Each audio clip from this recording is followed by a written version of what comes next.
ምናልባትም ከኒኮላስ ቴስላ በኋላ የመጣ በአስገራሚና በርካታ በሆኑ የፈጠራ ሥራዎቹ መላው ዓለምን ያነጋገረ ባለብሩህ አእምሮ ወጣት ነው።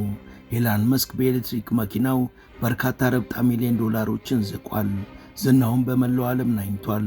ይህ ወጣት ግን የኤሌክትሪክም ሆነ የፀሐይ ቻርጅ እንዲሁም ምንም አይነት ነዳጅ የማይፈልግ ዓለማችን ላይ ባለው ሞገድ ብቻ የሚሰራና የትኛውንም ያህል ርቀት መጓዝ የሚችል አዲስ መኪናን ፈብርኳል።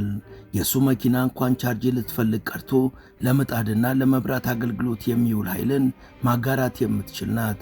የሰው የተለያዩ አይነት 6 ነዳጆችን መጠቀም የሚችል ሄሊኮፕተርንና ድሮኖችን እንዲሁም በሬዲዮ ፍሪኩዌንሲ ብቻ የሚሰራ ግዙፍ ጄኔሬተርንም ፈብርኳል። እነዚህንና ሌሎች በርካታ ፈጠራዎቹን ድሃውን የአፍሪካ ሕዝብ ለመርዳት አውላቸዋለሁ ብሎ አቅዷል። ከአእምሯቸው በላይ የሆነው ዕውቀቱ ያሳሰባቸው እና አሜሪካና ምዕራባውያኑም መርዝን ጨምሮ በተለያዩ ነገሮች በርካታ ጊዜ ሊገሉት ሞክረዋል። እሱ ግን በፈጣሪ ጥበቃ ዛሬም አለም። ለመሆኑ ይህ ወጣት ማን ነው? በትክክል የሰራቸው ፈጠራዎችስ ምን ናቸው? የሀገሩ መሪስ ለምን ከአሜሪካ አስመጥተው የ$3 ሚሊዮን ድጋፍ አደረጉለት? The Zimbabwean inventor who claims to have created a free energy vehicle powered by radio frequencies has been making headlines in his home country and across Africa.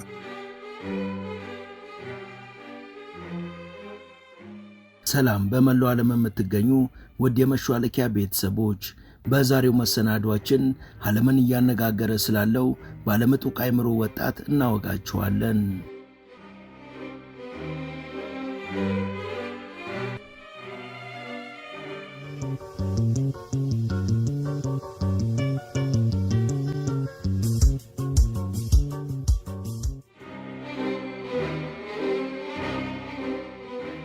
ምዕራባውያኑ ተግባራዊ የሚሆኑ አስተሳሰቦችንና የፈጠራ ግኝቶችን በተለይ ከአፍሪካ አህጉር መስማት አይፈልጉም። ስለዚህ መደበኛ ትምህርትን በማስፋፋት ሰበብ ትውልድን ሽባ ለማድረግ ይጥራሉ። ከዚህ ሴራ አምልጠው የመጠቅ አእምሯቸውን ጠብቀው ያቆዩት ደግሞ በስኮላርሺፕ ካስተማሯቸው በኋላ ከሀገራቸው በመነጠል ሀገራቸውን እንዳይጠቅሙ አድርገው ያመክናሉ። በአፍሪካ የመደበኛ ትምህርት እርግማን ያልጎበኛቸው ወጣቶች ብዙ ጊዜ የፈጠራ ውጤት ባለቤት ይሆናሉ። እነሱም ቢሆኑ ብዙ ጊዜ ፈጠራቸው በሀገራቸው በፈጠራ ዙሪያ ስልጣን በተሰጠው አካል ዕውቅና አይሰጠውም። ስታንዳርድ አላሟላም የሚሉና ሌሎች በርካታ ምክንያቶችን በመደርደር በፈጠራቸው ትልቅ ነገር ያረጋገጡትን ወጣቶችና ጎልማሶችን በማንኳሰስ ህልማቸው ላይ አመድ ይደፉበታል። የአፍሪካውያን የፈጠራ ውጤትም የተወሰነ ጊዜ ዜና ከሆነ በኋላ መክኖ ይቀራል። በቅርቡ ደግሞ አንድ የሚያስደንቅ የፈጠራ ባለቤት አፍሪካዊ ከወደ ዚምባብዌ ብቅ ማለቱ ተሰምቷል። እኛም ለዛሬ በዚህ አስገራሚ ወጣት ዙሪያ የተወሰነ እንበል።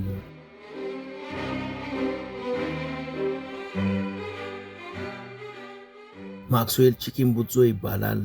የ44 ዓመት ጎልማሳ ሲሆን ተወልዶ ያደገው በዚምባብዌ ነው። ይህ የፈጠራ ሰው ከሌሎች የሚለዩት በርካታ የታሪክ አጋጣሚዎች በሕይወቱ ተከስተዋል። ከኒኮላስ ቴስላም ጋር በተወሰነ መልኩ የሚመሳሰሉ ገጠመኞች አሉት። ኒኮላስ ቴስላ በ1890ዎቹ በተፈጥሮ የሚገኝ ኃይልን ሰብስቦ ለአገልግሎት እንዲውል የሚያስችል ማይክሮ ሶላር ኢነርጂ የሚባል ዲቫይስ ፈብርኮ ነበር። ቴስላ በወቅቱ የሠራው ይህ ዲቫይስ ምዕራባውያኑ እንደተለመዱ ተዳፍኖ እንዲቆይ አድርገው ነበር።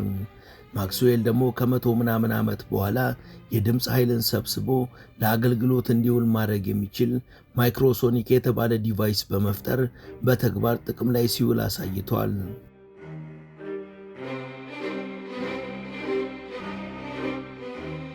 ማክስዌል እና ቴስላን የሚያመሳስላቸው ሌላኛው ነገር አዲስን ነገር ከመፈብረክ ብቃታቸው ጀርባ ያለው ሚስጥር መደበኛ ትምህርት አለመሆኑ ነው። ሁለቱም በርካታ ፈተናዎችን አሳልፈዋል። ማክስዌል ገና የሁለተኛ ደረጃ ተማሪ ያለ ነበር ትምህርቱን አቋርጦ ትኩረቱን ሁሉ የሕይወት ጥሪ ወደ ሆነው የምርምርና የፈጠራ ሥራ ላይ ያደረገው። ማክስዌል በ1990ዎቹ ከወዳደቁ ብረታ ብረቶችና ከተበላሹ ቁሳቁሶች የተለያዩ መገልገያ ዕቃዎችን መፈብረክ የጀመረው ገና 20 ዓመት እንኳን ሳይሞላው ነበር። በወቅቱ ከወዳደቁ ዕቃዎች የሬዲዮ መልእክት ማሰራጫ እንዲሁም ዲጂታል ጂፒኤስን ፈብርኮ ነበር። ከዚህ ባሻገር የአቅጣጫ ጠቋሚዎችን፣ የኤሌክትሪክ ኃይል የማይፈልግ ቴሌቪዥንና የሞተር ተርባይንን ገና በዛ ዘመን መስራት ችሎ ነበር። ማክስዌል ከበርካታ ዓመታት ትግል በኋላ አሁን ላይ የሐሳቡን ፍሬ በዓይኑ ለማየት ሲቃረብ እሱን የተመለከቱ መረጃዎች በስፋት መሰራጨት ጀምረዋል። ማክስዌል አስደናቂ የፈጠራ ሥራ የሆነችውን ያለምንም ባትሪና ያለምንም ነዳጅ ገደብ የሌለው ርቀት መጓዝ የምትችለውን መኪና ሀብሎ መስራት የጀመረው ገና በ2015 ነበር።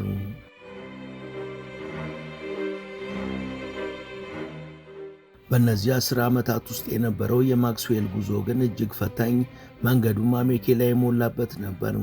ሰለጠነች የምትባለው አሜሪካ በመርዝ ልትገለው ሞክራ የመመረዝ አደጋ ደርሶበት እሱ ሲተርፍ ጓደኛው ግን እስከ ወዲያኛው አሸልቧል።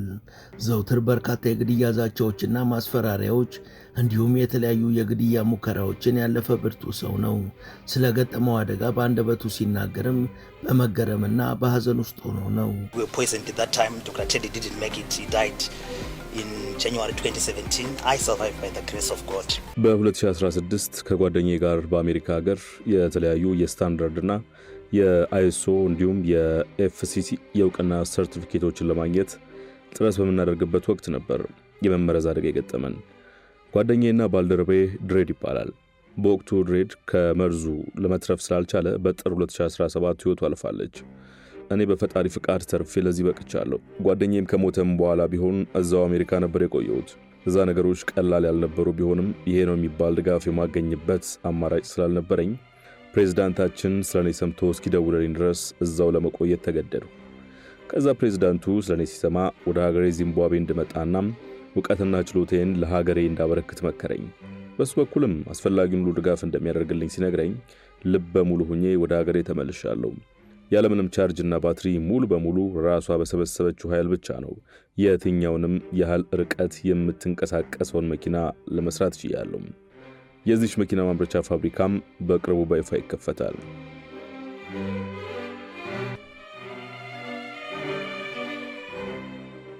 ማክስዌል የሥራ ፈጠራ ሐሳቦቹ በምናብ እንደሚመጡለትና ሙሉ በሙሉ የራሱ ሐሳቦች እንደሆኑ ገልጾ ለተቺዎቹና ለተጠራጣሪዎቹም በተግባር ለማሳየት ወደ ኋላ ብሎ እንደማያውቅ ተናግሯል።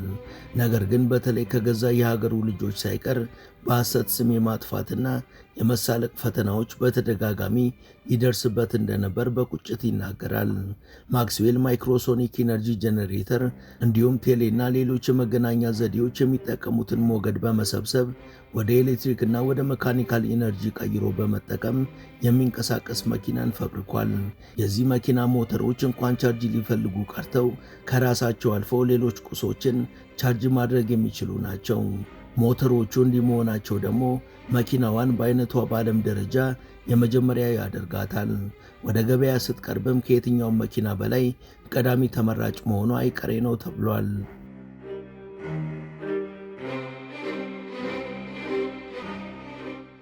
ማክስዌል ስለፈበረካት መኪናና ያለ ባትሪና ያለ ምንም ቻርጅ እንዴት በአግባቡ እንደምትሰራ ተናግሯል። What we have done, like we said, the microsonic energy device is the invention that we have done and we are trying to protect it. We have embedded it in the vehicle. ተሽከርካሪዋ የሬዲዮ ሞገድን ወደ ኃይል የሚቀይር ማይክሮሶኒክ ኢነርጂ ጄኔሬተር የሚባል መሳሪያ የተገጠመላት ናት። ይህ መሳሪያም ራሴ የሰራሁት የፈጠራ ውጤት ነው። እንደምታውቀው የሬዲዮ ሞገዶች በናኖ ቮልት ነው የሚለኩት።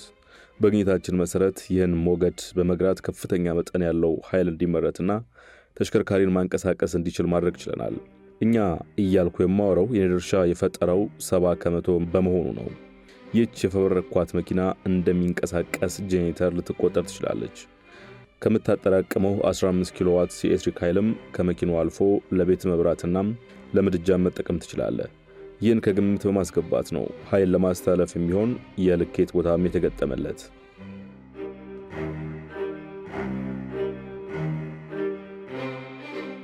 የዚች መኪና ማምረቻ ፋብሪካ በያዝነው 2025 በዚምባብዌው ፕሬዝዳንት በይፋ ይመረቃል ተብሏል። በማክስዌል ወርክሾፕ ተገኝተው መኪናዋን የተመለከቱት ፕሬዝዳንቱ ደስታቸውንና ኩራታቸውን ያለምንም ገደብ የገለጹ ሲሆን ለማክስዌልም ለማበረታቻ ብለው በካሜራ ፊት $3 ሚሊዮን የአሜሪካ ዶላር ሸልመውታል። ማክስዌል የዚህን መኪና ፋብሪካ በዚምባብዌ ውስጥ ለመክፈት እየተሰናዳ ሲሆን የመኪናዋን ምርት ቀጣይነት ለማረጋገጥም ካዩ ከተባለው የቻይና መኪና ፋብሪካ ጋር የትብብር ስምምነትን ፈጽሟል። ካዩ ካምፓኒ የመኪናዋን ቦርድ የሚያመርት ሲሆን ማክስዌል ደግሞ የመኪናዋ ወሳኝ ነገር የሆነውን ማይክሮሶኒክ ዲቫይስን አምርቶ የመቅጠሙን ኃላፊነት ይወስዳል። መኪናዋን ለመስራት ያስፈልግ የነበረውን የገንዘብ ድጋፍ የዚምባብዌ መንግስት በዋነኛነት ሲሸፍን እንደቆየም ተገልጿል። ይቺ መኪና ያለምንም ባትሪና ያለምንም ነዳጅ በሰዓት 2020 ኪሎ ሜትሮችን መክነፍ የምትችል ሲሆን ያለ ገደብ ርቀት መጓዝ መቻሏ ደግሞ ከሁሉም በላይ ተመራጭ ያደርጋታል ተብሏል።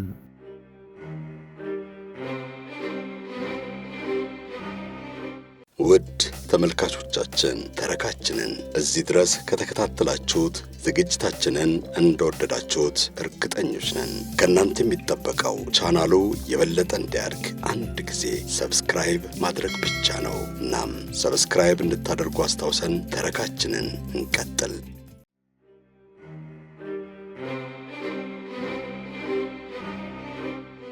የመኪናው ምርት ከተጀመረና ጥሩ መሰረትን ከያዘ በኋላ ለዚምባብዌ ሕዝብ ኢምፖርት ከሚደረጉ መኪኖች ያነሰ ዋጋ ይተመንላታል ተብሏል።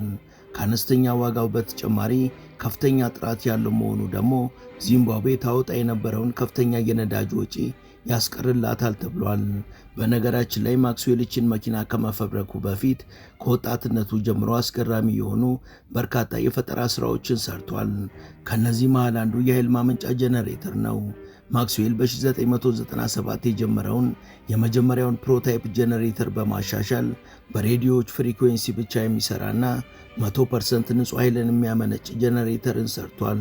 ይህ ጄኔሬተር ከእስከዛሬዎቹ በተለያዩ ደረጃዎች የተሻሻለና ከ1200 ዋት ጀምሮ እስከ 500 ኪሎዋት የሚደርስ ኃይልን ማመንጨት የሚችል ሆኗል።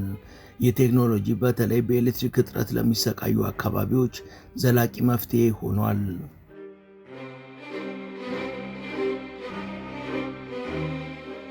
ሁለተኛው የማክስዌል ፈጠራ ሁለገብ የነዳጅ ሄሊኮፕተር ነው። ይህ ሄሊኮፕተር የተለያዩ 6 አይነት የነዳጅ አይነቶችን መጠቀም የሚችል ሲሆን ፍጥነቱና ብቃቱ አስተማማኝ ነው ተብሏል።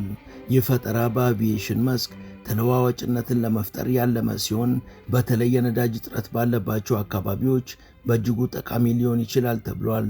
ለገበያ ሲቀርብም በርካታ ሀገራት እንደሚሻሙበት ተገምቷል። ሶስተኛው የማክስዌል ፈጠራ የድሮን ቴክኖሎጂ ነው። በፈጠራ ስራዎቹ አስተማማኝነትና ዘላቂነት የማይታማው ማክስዌል የተለያዩ የድሮን ቴክኖሎጂዎችን የፈበረከ ሲሆን እነዚህ ፈጠራዎቹንም የዚምባብዌ አየር ኃይል ተረክቦ ድሮኖቹን ማምረት ጀምረዋል ተብሏል።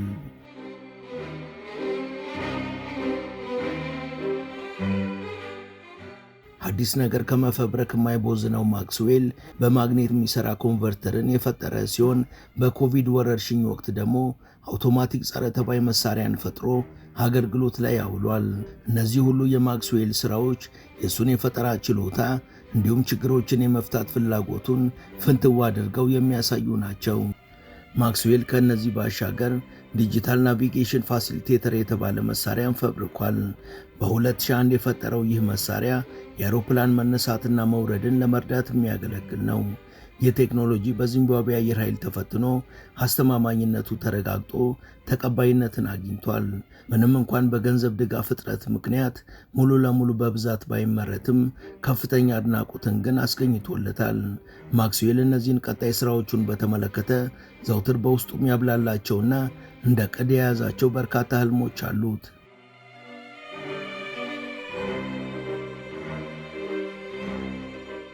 የማክስዌል እቅዶቹ አስደሳችና ተደናቂ ናቸው።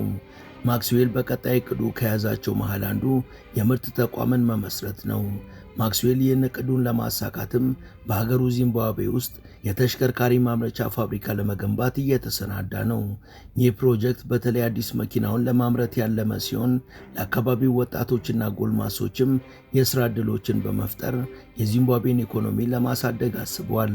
ይህ እቅድ በ2025 መጀመሪያ ላይ በፕሬዝዳንት ኤመርሰን ድጋፍ ስኬታማነቱ እየተጠና ነው። ሁለተኛው የማክስዌል እቅድ እነዚህን የቴክኖሎጂ ፈጠራዎችን ወደ ዓለም አቀፍ ገበያ ማስፋፋት ነው። ማክስዌል ይህን ህልሙን እውን ለማድረግም ከቻይና ከሜክሲኮና ከሌሎች ሀገራት ጋር በትብብር መስራት የጀመራቸው በርካታ ፕሮጀክቶች አሉ። በአሁኑ ወቅትም በአሜሪካዋ ካሊፎርኒያ ከሚገኘው ሳይንስ ቴክኖሎጂስ ጋር አንዳንድ ስራዎችን በጋራ እያከናወነ ነው። ማክስዌል በተለይ መኪናውንና ጄኔሬተሩን በአፍሪካና በሌሎች ታዳጊ ሀገሮች ላይ ለማዳረስ ይፈልጋል።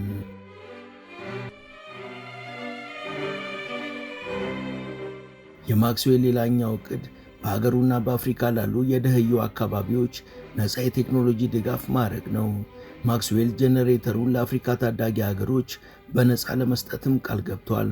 ይህ ዕቅድ በተለይ በኤሌክትሪክ እጥረት ለሚሰቃዩ ማህበረሰቦች ዘላቂ የኃይል መፍትሄን ለመስጠት ያለመ ነው። ሌላኛው የማክስዌል ዕቅድ በፈጠራዎቹ ዙሪያ ሳይንሳዊ ማረጋገጫና ተቀባይነትን ማግኘት ነው። ምንም እንኳን የማክስዌል ፈጠራዎች በምዕራባውያን ተቋማት ዘንድ እንደተለመደው የእነሱ ትርፍ እንዳያሽቆለቁል ሙሉ ተቀባይነትን ባያገኙም የእሱ የወደፊት ዕቅዱ ግን ፈጠራዎቹን በገለልተኛ ምርምር በመፈተሽ የሳይንስ ሊቃውንትን ተቀባይነት ማግኘት ነው። በዚህም የፈጠራዎቹን ተግባራዊነት ለማረጋገጥና የተቺዎችን አፍ ማዘጋት ይፈልጋል።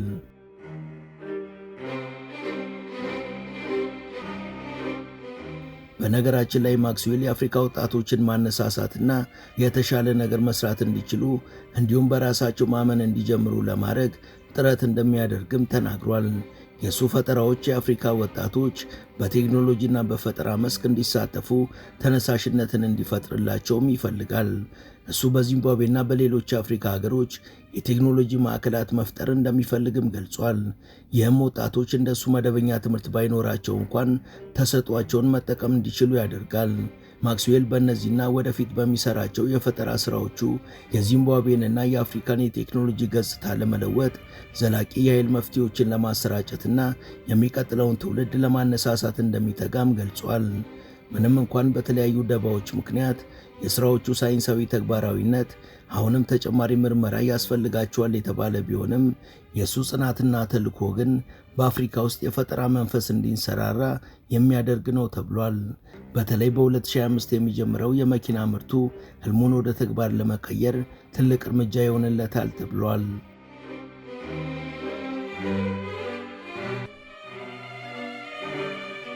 ውድ የመሿለኪያ ቤተሰቦች ለዛሬ ያሰናዳንላችሁ ይህን ይመስል ነበር። እስከ ዝግጅታችን ፍጻሜ አብራችሁን ስለቆያችሁ ከልብ እናመሰግናለን።